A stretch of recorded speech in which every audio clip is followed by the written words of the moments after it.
बारे में पढ़ा दिया था। अब दूसरा भी था बच्चे, उसका नाम भी एल्गिन था, इसलिए इसे क्या कहा गया, Lord Elgin, Elgin second. Clear है, द्वितीय सेकेंड। और लॉर्ड एल्गिन सेकेंड कब से कब तक रहा, 1894 से 1899 तक ये अपने पद पे रहा। 1894 से लेकर 1899 तक लॉर्ड एल्गिन द्वितीय। अब बच्चे ये जो लॉर्ड एल्गिन द्वितीय था, इसने एक स्टेटमेंट दिया था। इसने कहा था कि भारत को तलवार के बल पर जीत किया। याद रखेंगे, इसका एक क्या था बच्चे, एक इसका कथन था, मतलब एक स्टेटमेंट था। भारत को तलवार के बल पर, भारत को तलवार के बल पर विजित किया है, यानी जीता है, विजित किया है। याद रखना है, ये एल्गिन द्वितीय का एक स्टेटमेंट था कि भारत को तलवार के बल पर विजित किया है और तलवार के बल पर ही इसकी रक्षा की जाएगी, और तलवार के बल पर ही इसकी रक्षा की जाएगी, और तलवार के बल पर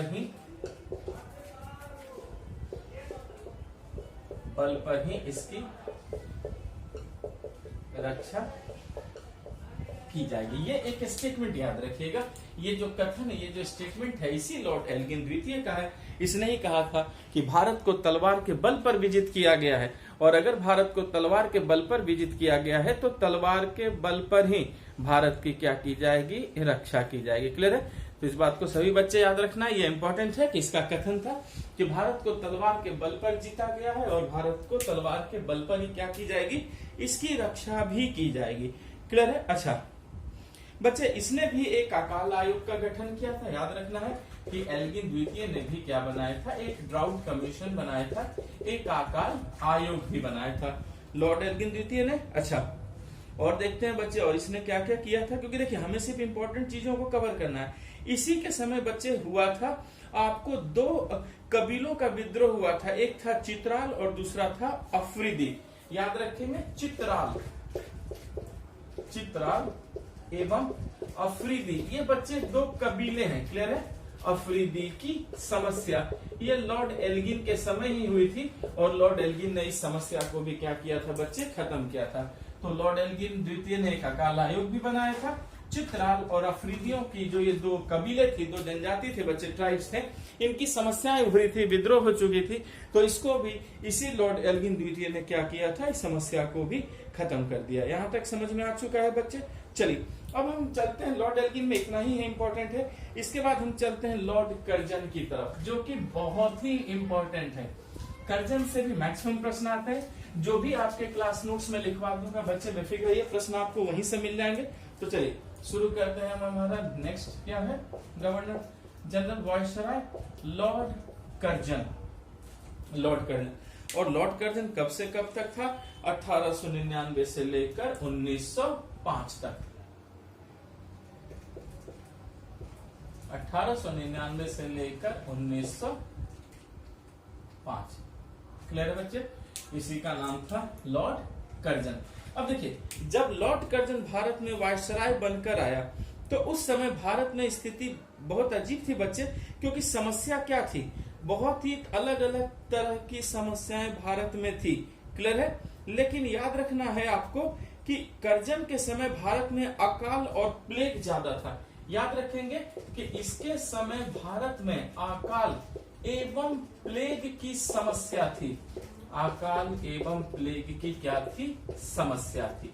ये इंपॉर्टेंट है, याद रखना है कि लॉर्ड कर्जन के वक्त भारत में अकाल भी पड़ा हुआ था, और उस समय प्लेग की भी क्या थी बच्चे, बहुत ही समस्याएं थी। क्लियर है। अच्छा, अब देखिए इसके बाद लॉर्ड कर्जन ने क्या क्या कदम उठाए थे, तो याद रखेंगे इसी ने 1902 में सर एंड्रयू फ्रेजर की अध्यक्षता में, देखिए इसने क्या किया था बच्चे, 1902 में sir Andrew Fraser, sir Andrew Fraser, sir Andrew Fraser की अध्यक्षता में एक पुलिस आयोग बनाया था। क्या बनाया था बच्चे, एक पुलिस आयोग बनाया था। क्लियर हो गया। ये कर्जन का सब इंपॉर्टेंट काम है कि इसने 1902 में एक सर एंड्रयू फ्रेजर नाम के विदेशी व्यक्ति थे बच्चे, उसी की अध्यक्षता में क्या किया था, एक पुलिस कमीशन, एक पुलिस आयोग भी इसने बनाया था। क्लियर है। अच्छा, फिर बच्चे इसने इसी के वक्त क्या हुआ था कि इसी के वक्त बच्चे प्रांतीय पुलिस की स्थापना की गई और केंद्रीय गुप्तचर विभाग की भी स्थापना हुई। तो याद रखेंगे इसी के समय क्या बना, प्रांतीय पुलिस भी बना और फिर केंद्रीय गुप्तचर विभाग भी बना। सब इसी के वक्त केंद्रीय गुप्तचर विभाग। ये सब इंपॉर्टेंट काम है बच्चे जो लॉर्ड कर्जन के वक्त हुआ था कि प्रांतीय पुलिस का भी गठन हुआ और केंद्रीय गुप्तचर विभाग, सेंट्रल इन्वेस्टिगेशन जो डिपार्टमेंट थी, आईबी इंटेलिजेंस वाले डिपार्टमेंट भी बना हुआ था। ये कर्जन के वक्त का था। क्लियर हो चुका है। अच्छा, फिर याद रखना है कि कर्जन ने 1902 में सर टॉमस रेले की अध्यक्षता में विश्वविद्यालय भी बनवाया था। फिर 1902 में ही, क्लियर है बच्चे, टॉमस रेले 1902 में टॉमस रेले की अध्यक्षता में एक विश्वविद्यालय आयोग भी बनवाया था इसने। एक विश्वविद्यालय आयोग बनाया।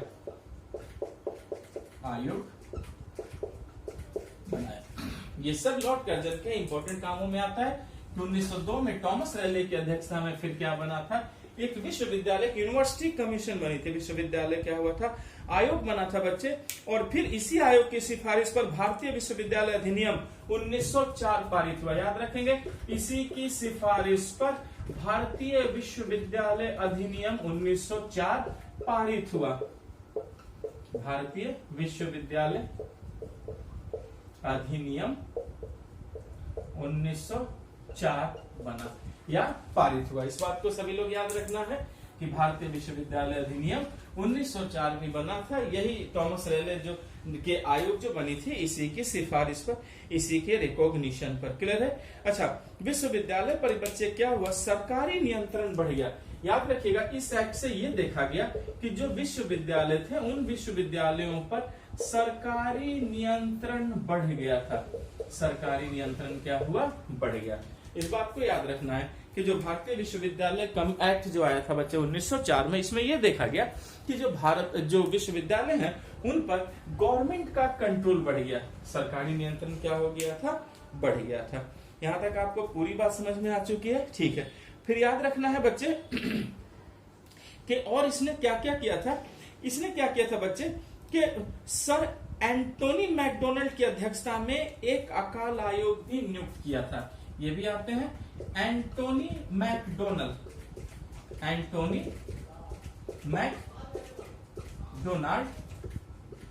की अध्यक्षता में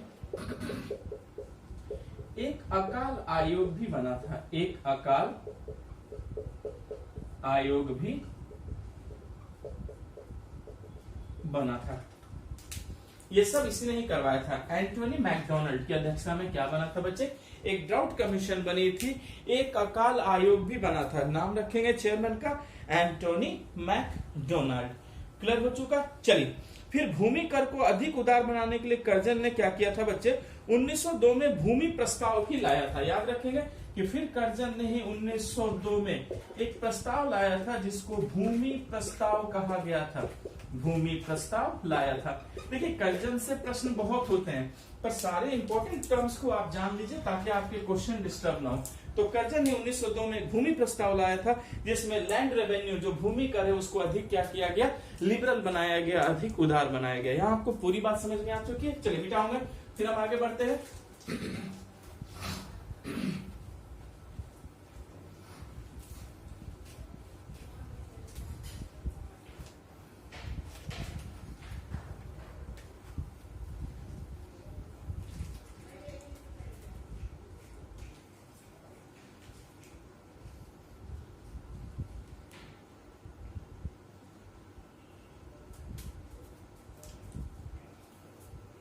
फिर इसने बच्चे 1901 में, याद रखेंगे, एक व्यक्ति था जिसका नाम था कॉलिन स्कॉट मॉनक्रिफ। कॉलिन स्कॉट मानक्रिफ की अध्यक्षता में, कॉलिन स्कॉट मानक्रिफ की अध्यक्षता में एक सिंचाई आयोग बनवाया, इरिगेशन कमीशन, याद रखेंगे, सिंचाई आयोग बनवाया जिसे हम कहते हैं इरिगेशन कमीशन। ये सब जो इंपॉर्टेंट है, तो 1901 में याद रखना है, कर्जन नहीं किया था, कॉलिन स्कॉट मानक्रिफ की अध्यक्षता में एक इरिगेशन कमीशन क्या बनवाया बच्चे, इसने एक सिंचाई आयोग भी बनवाया था। क्लियर हो चुका? अच्छा, फिर याद रखना है बच्चे, इसने और क्या क्या काम किया था। भारतीय रेलवे के विकास में सर्वाधिक रेलवे लाइन का निर्माण कर्जन के ही समय हुआ था। फिर याद रखेंगे, सर्वाधिक रेलवे लाइन इसने ही बनवाया था, सर्वाधिक रेलवे लाइन। तो सबसे ज्यादा रेलवे लाइन, अगर सर्वाधिक रेलवे लाइन की भी अगर हम बात करेंगे, तो सर्वाधिक रेलवे लाइन इसी के समय बिछा गया था, कर्जन के ही समय हुआ था, कर्जन नहीं किया था। क्लियर हो चुका है बच्चे यहाँ पर? अच्छा, इसने क्या किया, इंग्लैंड के रेल विशेषज्ञ रॉबर्टसन को भारत बुलाया था। ये बात याद रखना है बच्चे, बहुत इंपॉर्टेंट है कि इंग्लैंड के रेल विशेषज्ञ, इंग्लैंड के एक रेल विशेषज्ञ था जिसका नाम था रॉबर्टसन। इंग्लैंड के रेल विशेषज्ञ रॉबर्टसन को भारत बुलवाया था, रॉबर्टसन को भारत बुलवाया, ये रेलवे लाइन के विकास के लिए, रेलवे लाइन को बिछवाने के लिए। तो याद रखना है कि कर्जन ने इंग्लैंड का एक रेल विशेषज्ञ था जिसका नाम था रॉबर्टसन, उस रॉबर्टसन को इसने क्या किया था, भारत में बुलवाया था। क्लियर है? अच्छा, फिर इसने और क्या किया बच्चे, कलकत्ता के उच्च न्यायालय में न्यायाधीशों की संख्या बढ़ा दी। क्लियर है? कलकत्ता के हाई कोर्ट में, कलकत्ता के उच्च न्यायालय में न्यायाधीशों की संख्या बढ़वा दी, न्यायाधीशों की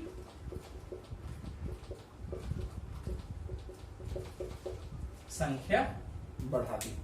क्लियर हो गया? तो हमने देखा कि कलकत्ता के उच्च न्यायालय में न्यायाधीशों की संख्या भी क्या कर दी, इसने बढ़ा दी है। यहां तक क्लियर हो चुका?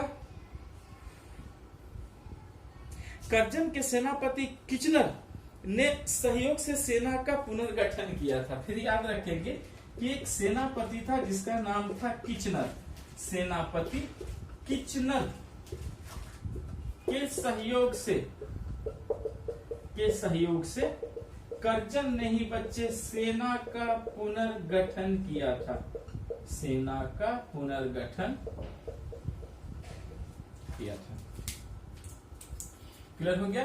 तो सेनापति किचनर के सहयोग से इसने क्या किया था, सेना का पुनर्गठन किया था। देखिए, ये सारे इंपॉर्टेंट टर्म्स हैं जिन्हें हमें पूरी याद रखनी है।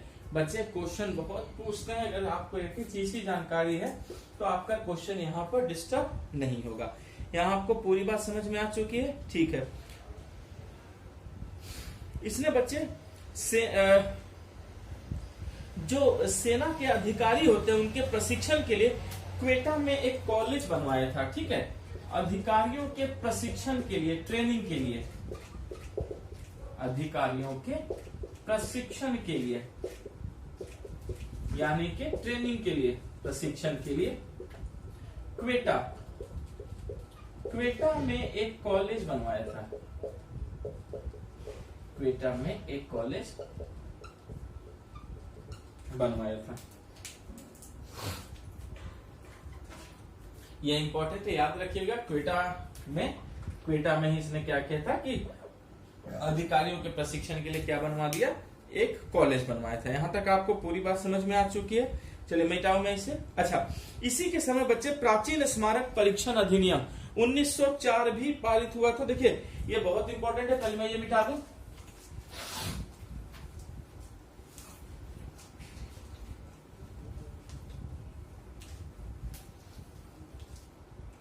तो इसी के समय क्या था, प्राचीन स्मारक परीक्षण अधिनियम 1904 पारित हुआ था। प्राचीन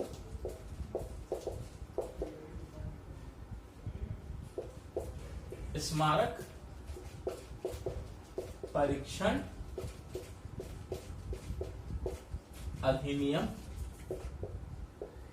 1904 पारित हुआ था। भूलिएगा नहीं कि कर्जन के वक्त ही प्राचीन स्मारक परीक्षण अधिनियम 1904 क्या हुआ था, पारित हुआ था। देखिए ये बहुत महत्वपूर्ण है, प्राचीन स्मारक परीक्षण अधिनियम 1904। और ये कब, ये किसके समय था, ये कर्जन के ही समय था। ये सारी इंपॉर्टेंट चीजें हैं। इस कार्य के लिए कर्जन ने भारतीय पुरातत्व विभाग की स्थापना की थी, याद रखेंगे। फिर कर्जन ने किसकी स्थापना कर दी, भारतीय पुरातत्व विभाग की, इंडियन आर्कियोलॉजिकल डिपार्टमेंट की, तो पूरा विभाग की भी कर्जन ने क्या की थी, स्थापना की थी। ये सब इंपॉर्टेंट बात याद रखना है आपको कि भारतीय पुरातत्व विभाग की भी स्थापना किसने की थी, कर्जन ने ही की थी। अच्छा, कर्जन के भारत विरोधी कार्यों में सबसे महत्वपूर्ण जो कार्य था 1905 में बंगाल का विभाजन, जो मैंने आपको पढ़ा भी दिया है, यहाँ हम सिर्फ उसका रेफरेंस लेंगे। 1905 में क्या हुआ था, बंगाल का विभाजन। इसके लिए भी कर्जन जो है बच्चे बहुत ही क्या रहा, फेमस रहा। तो 1905 में क्या हुआ था, बंगाल का विभाजन हुआ था। ये भी क्या है, कर्जन के समय ही था। ये मैंने आपको हिस्ट्री में सब बताया था। अच्छा चलिए फिर हम आगे बढ़ते हैं।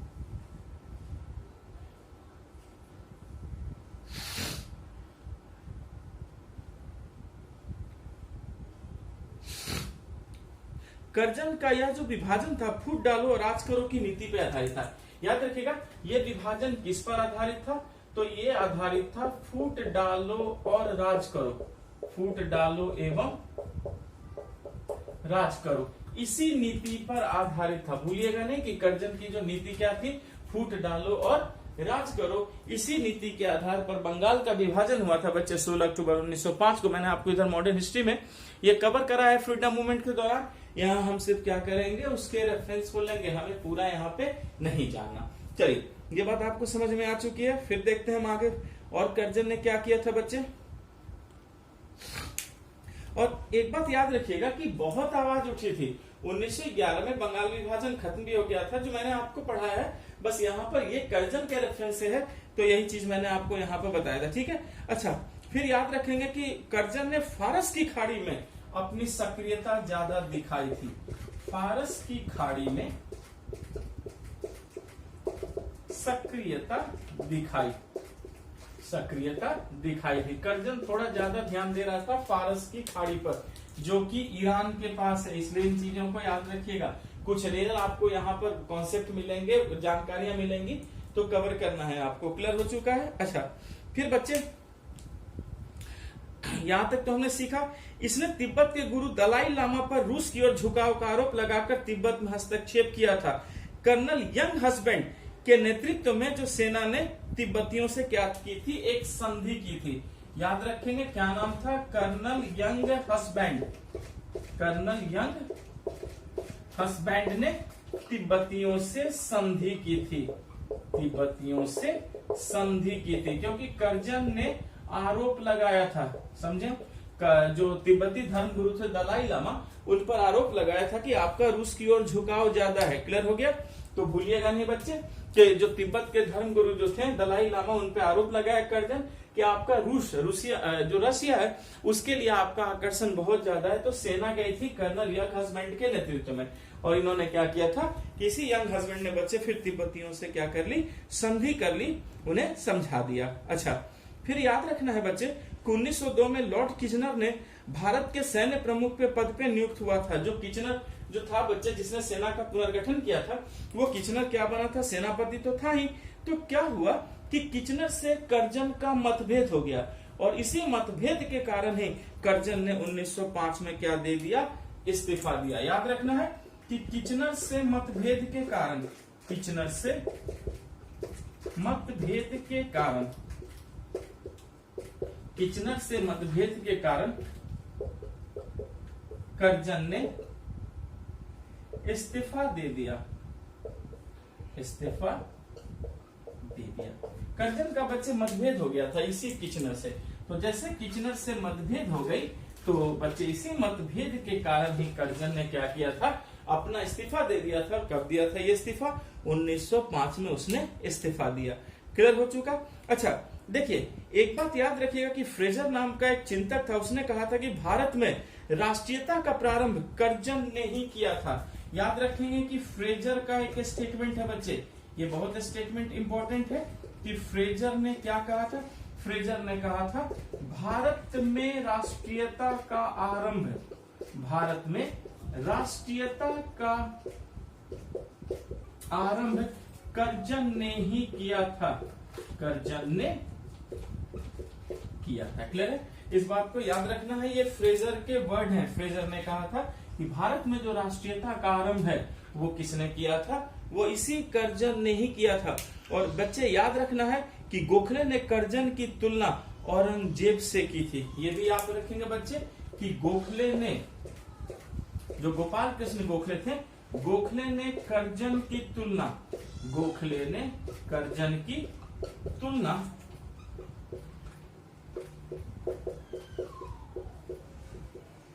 औरंगजेब से की थी।